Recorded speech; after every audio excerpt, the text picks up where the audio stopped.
Welcome to Think Big with Dan and Qasim. Join hosts Dan Melnick and Qasim Masood as they explore big ideas, limitless possibilities, and engage with visionaries, entrepreneurs, and thought leaders who dare to dream big, get inspired, motivated, and find practical tips for personal growth. Think big, dream bigger, and ignite your potential. All right. Welcome back, everybody. Guest today, Brian Blanchard. Brian, I really appreciate you hopping on with me, man. Tell us, first of all, where you're calling in from and what you do for a living. I'm calling in from Boisvane, Manitoba, just 45 minutes south of Brandon. We do farm-raised pork, chicken, and beef and eggs here. I'm also a mechanic by trade, so I supplement the meat business with a bit of mechanical on farm equipment That's awesome. To get us going. Very cool. Yeah. So tell me a little bit about, a little bit more about your background. Was this kind of like a legacy, like family business for you? Is this something you started on your own? What kind of led you up to, getting into the ag business and also on the mechanical side of things? Well, when I was younger, my grandpa had a farm, and then things happened and the farm went away in late 90s. Always wanted to farm, but it just didn't pay off that way. So I thought, well, I'm going to go in, and the closest thing I can think of that I like to do for farming is to fix farm equipment. So I did that for pretty near 15 to 20 years full time. And then at one point I came across an acreage that was just outside of Boisvane. So I picked it up, and we lived here for a couple of years, and I had a couple kids and realized that we weren't saving much for the kids' education. So we decided to get some laying hens, and then we'd sell the eggs and put that into a college fund for the kids. And it has really snowballed since there. That's amazing. Yeah. So, and when did you say exactly did you start the farming side of the business? And yeah, when it was about 2012, when 2012. Yeah. Nice. So you're a mechanic by trade almost all your life. Always wanted to get into the farming business naturally. I love that story. That's awesome. So there started with some hens doing eggs. When was kind of the big transition to doing all like the livestock that you're dealing with now? Was there kind of a point where you like brought a lot of stuff on at once, or did it really just kind of like organically grow like over time? It has organically grown. Like the first batch of hens was a neighbor a mile down the road. She had 26 laying hens that she didn't want. So I went with Zoom Boom and picked up the hens in the laying hen house and brought them home. And we started with that. And then the next year we went up to 50. And I think the year after that, we went to about 100. And then we introduced meat birds in at that point.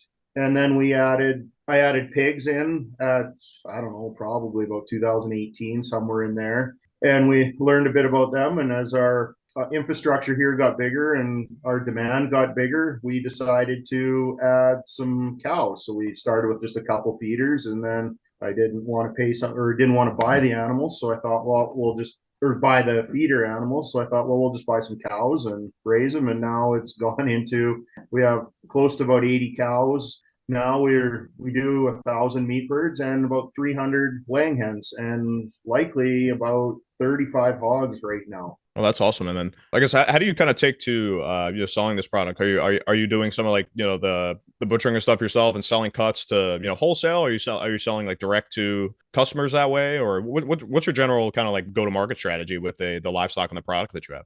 We're still working on the strategy, but we do have a website at evergreenalleyfarms.ca that we're working on. We do a lot of marketing on social media and through emails, and then a little bit of, hopefully a lot of word of mouth. People like what they get, so they tell their friends. And that's where we're at. The marketing is the most challenging we've found so far. We can raise animals, but it's the getting it sold is trickier. Gotcha. And then is all your business like direct to consumer that way? Are you selling any like wholesale to any grocers or anything like that, or is it all D2C that way? At the moment, it's all D2C right now. That's awesome. Yeah. I'm not sure if we're up to the quantity to keep a grocery store or a restaurant or anything. We've talked to a few restaurants, but they're like, we need 80 pounds of chicken breasts a week, and I can't really do that. So. Yeah, right.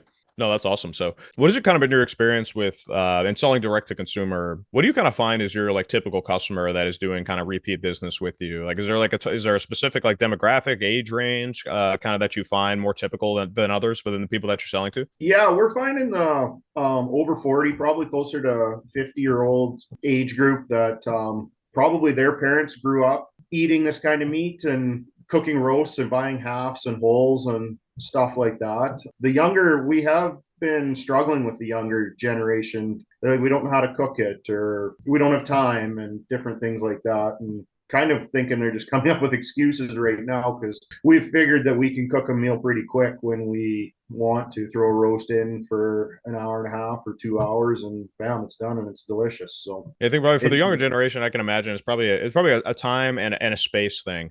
I think so, I heard some crazy statistic the other day. I don't know if it's like this in Canada, but it was a US statistic. I think something like Gen Zs that go up to, I think, 26, 27 years old, like somewhere like 75 to 80% of them are still living at home with their parents. This is really interesting that way when we think about like the Gen Z and younger millennials, like especially with COVID happening, during the time where like, a lot of like that generation was really like supposed to be like kind of carving out their own identity in the market. Everything was kind of put on hold during that time. So it's really interesting. I think like a typical age of like 24, 25, like generations typically start to enter the workforce. I have the disposable income to kind of become their own like buying identity. I think that kind of is like very delayed with that generation. So yeah, it's unfortunate. I'm honestly not surprised though to hear that it might be a little bit more challenging to sell to those groups. And so you find like people obviously in that age range probably buying like for their families, right? What has kind of been like the most popular product that you're selling direct to consumer right now? It seems like you have the most capacity for beef. It sounds like.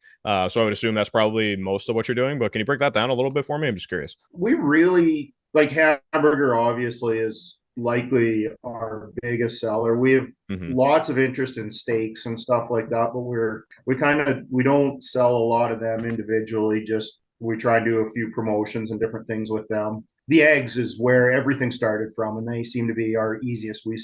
We could probably sell 100 or plus dozen a week right now. And like we do a lot of like we do 1,000 meat birds, and we don't generally have a problem selling them. So it really is just everything. We sell everything. It doesn't seem to matter. Pork is, some people say they don't like pork or whatever. I think that they just haven't had the good farm raised pork. They're used to the factory farm pork that tastes like the factory farm, I find. So yeah. Yeah, and then as far as your like fulfillment and shipping, are you keeping it mostly local at this point? Are people actually come to the farm to pick the stuff up that they're buying? Are you doing shipping? What does that kind of look like? We're looking into shipping right now. We've got a bit of interest in that. We have an idea on how to ship, but we deliver to Brandon every Wednesday. We run eggs in there and meat and whatever we need to every Wednesday. We always seem to need something from the city, so we just decided that Wednesdays work good. Most people are home on a Wednesday night, so we just run in there and do all our own deliveries right to people's doors for that. That's great.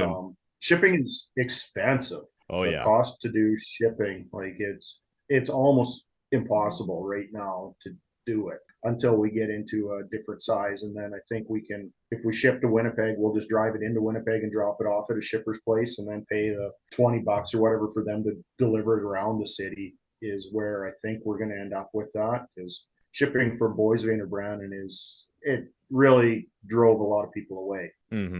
Yeah, it's really interesting, and that was actually one thing I was going to ask, because I've actually, I think, just coincidentally had a lot of ranchers or people in the ag space on the podcast recently, and the shipping, when they're selling direct to consumer, is always a challenge. What is kind of driving the cost, do you think, more than anything else? I mean, is it just a straight up like cost of the service itself? Is it the types of ways that you have to actually package these things, since they have to be obviously refrigerated or frozen? So there's obviously have some kind of insulation that has to go into that. What do you think is kind of the biggest thing of driving the price up for your shipping? It's the shipping, it's the fuel, it's the cost of the vehicles, it's the carbon tax, it's all those things. Like I can buy a box for $1.25, and I have made liners to go in. They cost me about $3, and then a couple bucks for the ice pack. So $5 is our container basically. But then to drive it to I can drive the box to Brandon and then ship it to Winnipeg to the guy's doorstep. It was $45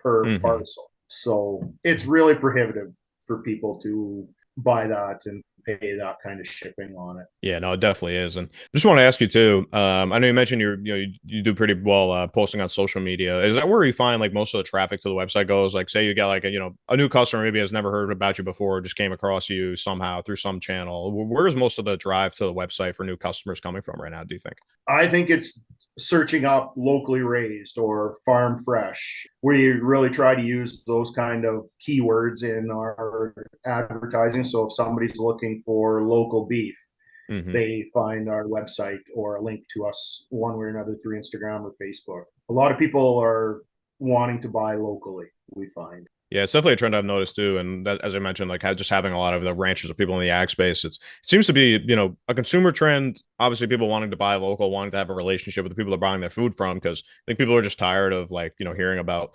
seeing the documentaries of like, why is ground beef at the grocery store like neon red? It's like, well, this is why, all the stuff that they're pumping into it. So I think people are kind of wising up to those types of things, and from an ethical standpoint, but also from a health standpoint. The food they eat, they want to make sure there's it doesn't have any crazy antibiotics in there, and that it's being raised humanely and ethically and things like that. So I think from a consumer perspective, I think there's definitely a lot of drive to want that. And I think honestly, for a lot of ranchers, especially at least in the United States, there's just so much better margins selling direct to consumer, even with the shipping costs added. I mean, rather than selling wholesale, I mean, the margins are just razor thin. So I think it's been a really interesting trend. And it's funny because as difficult as it is to sell the quantities of things that make sense to ship to like the younger generation, I think the younger generation is some of the most interested in doing these kinds of things. So I think having these options accessible to young people, I think is going to be another big dread coming in the future. But yeah, I know you mentioned as well, so it sounds like you're doing like some SEO on Google with like keyword searching and things. Do you run any paid advertising as well, like on your Google or your Facebook? I know you obviously post on your socials pretty frequently, as you mentioned, but are you doing any kind of like paid advertising in those channels too? We haven't started that yet.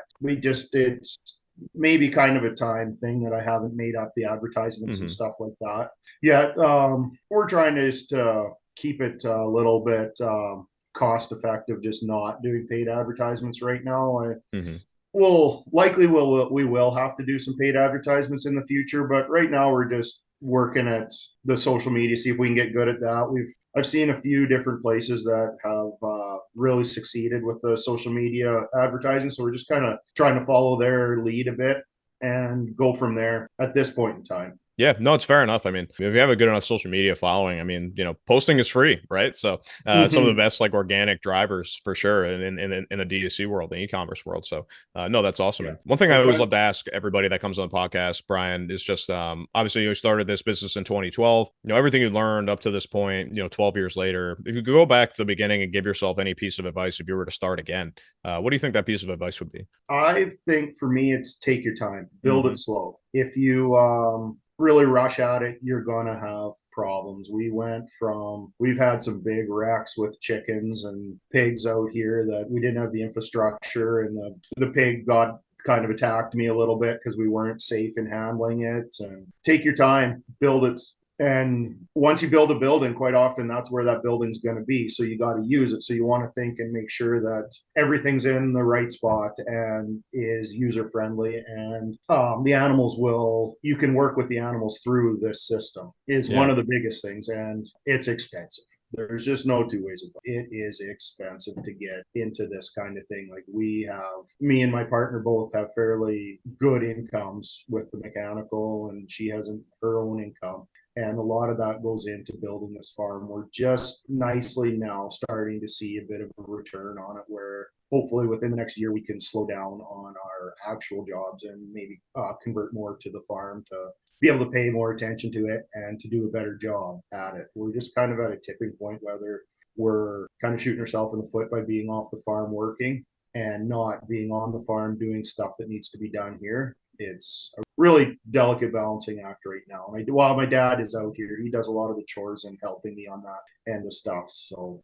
it's a really big thing, big help he has out here. No, I mean, it's a great perspective, and it's such a good point. I mean, and in today's day and age, I mean, I think a lot of younger, especially, I don't mean younger entrepreneurs as an age, but just younger entrepreneurs as in like might be their first real capital venture, no matter what it is. Like you just see so much of this like BS, like overnight success. Everybody's making millions of dollars in 2 months. It's like, I don't care what it is. Like, it doesn't work that way. Like, the development has to be there, especially in the CPG space and the ag space. I mean, it's a slow burn. Like, there's no silver bullet to it, and it's more expensive than you think. Those are probably the two most common answers I get to that question, which is just like, take your time, and it's going to cost you more money on the front end than you think. Like, it's not going to blow up right away. You're not going to get a return that fast. So, like, just make sure you're prepared for that. So I really appreciate that perspective and that advice for anybody listening. I mean, I hope if somebody listens to multiple podcasts, they'll hear from a lot of entrepreneurs that answer to that question. So, it's maybe anecdotal evidence. I mean, by the 25th time, I don't think it is anymore. So I appreciate you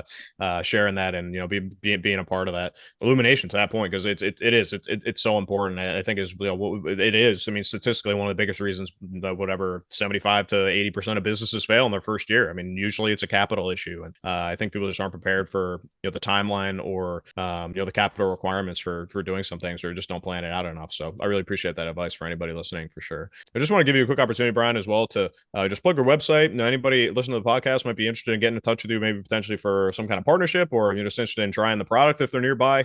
Just let people know how to stay in touch with you guys. Yeah, no, we have our website at evergreenalleyfarms.ca. Instagram handle is Evergreen Alley Farms. Email.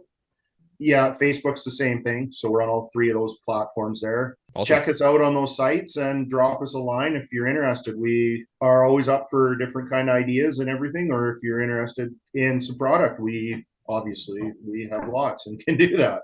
Awesome. Yeah. Brian, just want to say thank you again for coming on. I really appreciate your time, and I just want to wish you the best of luck, continued success. I love what you're doing. And I look forward to staying in touch, and let me know if I can do anything for you. And looking forward to staying in touch, and thanks again. Yeah. Thank you for having me. Absolutely. It's been a great experience. Thanks, man.